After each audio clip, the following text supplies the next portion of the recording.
Have you ever wondered about the truth behind the legendary Dracula? Our tale begins in 1431 with the birth of a child destined to become the infamous Vlad III, Prince of Wallachia, more commonly known as Vlad the Impaler. Born in what is now Romania, Vlad was the second son of Vlad Dracul. The name Dracula, meaning son of the dragon, was inherited from his father, a member of the Order of the Dragon, an organization committed to defending Christendom against the Ottoman Empire. From an early age, Vlad's life was shaped by conflict and deception. As a young lad, he and his brother Radu were held hostage by the Ottomans, an ordeal that would later stoke the flames of his brutal campaign against his foes. Upon his return to Wallachia, he secured the throne through a whirlwind of alliances and ruthless purges. This was just the beginning of a life marked by war, betrayal, and brutality. Upon his return to Wallachia, Vlad began a reign that would become infamous for its cruelty. His path to power was a labyrinth of alliances and betrayals, a dizzying dance of political maneuvering that saw him ascend to the throne in a whirlwind of ruthless purges. Once he had claimed his position, he ruled with an iron fist, his favorite method of discipline, leaving no room for mercy or leniency. Vlad's reign was a reign of terror, marked by his penchant for impalement. This was a man who had turned cruelty into an art form, a leader who found delight in the most gruesome of punishments. His victims were impaled through the abdomen, left to die slow, agonizing deaths. The sight of these impaled bodies served as a grim warning to others, instilling a deep-seated fear that permeated through every corner of his lands. But Vlad's cruelty was not just directed at his own people, he was also a formidable adversary to his enemies. His brutal campaign against the Ottoman Empire was fueled by deep-seated hatred, a burning desire for revenge that had been ignited during his time as a hostage. His methods of punishment were not just cruel, they were strategic. They served as a deterrent, a horrifying spectacle designed to repel invaders, and repel them it did. On one occasion, he impaled 20,000 Ottoman captives along the road to his capital. This grotesque display of power and brutality was enough to horrify and repel even Sultan Mehmed II, the conqueror of Constantinople. It was a clear message to all who dared to cross him. This was a man who would stop at nothing to protect his lands. But Vlad's story is not just one of unrestrained brutality. There was method in his madness, a strategic vision that underpinned his reign of terror. He was a ruler who was fiercely loyal to his land and his people, a leader who would go to any lengths to safeguard his kingdom.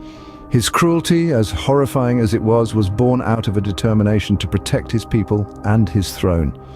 Despite his infamous reputation, Vlad is also remembered as a ruler who brought order and fairness to a land rife with corruption and crime. This was a man who, despite his brutal methods, was fiercely loyal to his land and his people. In fact, under his rule, Wallachian commerce thrived.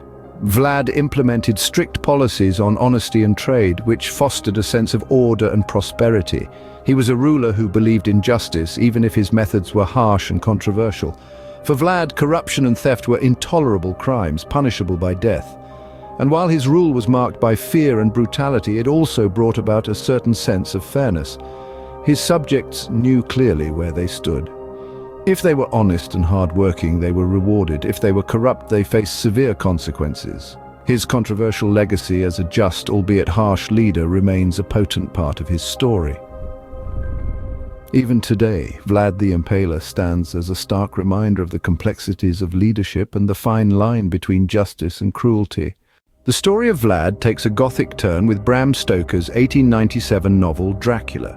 Stoker's depiction of Vlad the Impaler morphs into the immortal vampire Count Dracula.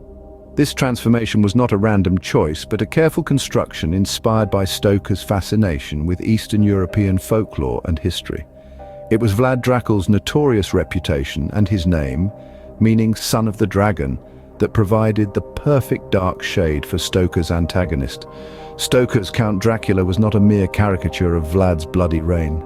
Instead, he embodied an ancient, cruel nobility, a reflection of the harsh realities of the medieval world from which the real Vlad emerged. This Count Dracula was a creature of the night, a blood-sucking immortal, a stark contrast to the very real and very human Prince Vlad III. Interestingly, while Stoker never set foot in Romania, his descriptions of Transylvania, the setting of his novel, are eerily accurate. He paints a vivid picture of the misty Carpathian mountains, the remote villages, and the imposing Bran castle. This castle, often misattributed as Dracula's castle, sits dramatically on a cliff, its battlements casting long shadows. Yet, historical evidence does not tie Vlad III to this castle, despite its fittingly Gothic appearance. This misattribution is a testament to how the Dracula legend has taken on a life of its own, far removed from the historical Vlad the Impaler. It demonstrates how the myth has been embellished and adapted over time, shaped by our collective imagination and our enduring fascination with the macabre. And so the legend of Dracula was born, forever intertwined with the life of Vlad the Impaler. The immortal vampire, Count Dracula, has since become a symbol of horror in popular culture, a far cry from the real prince on whom he was based. The tale of Dracula, in all its chilling detail, continues to haunt us, a testament to the power of storytelling and the enduring fascination we have with the darker corners of our history. Vlad III died in battle in 1476, his body never conclusively identified. This final mystery in the life of the Wallachian prince only adds to the potent legacy he left behind. Despite his brutality, Vlad is remembered in parts of Romania as a ruler who brought order amidst chaos, who punished corruption and theft with a heavy hand, and whose rule saw Wallachian commerce thrive. Yet his reputation as Vlad the Impaler, a figure of nightmarish cruelty, overshadows these contributions. The transformation of Vlad into the fictional Count Dracula further extends his legacy, casting him as the embodiment of horror.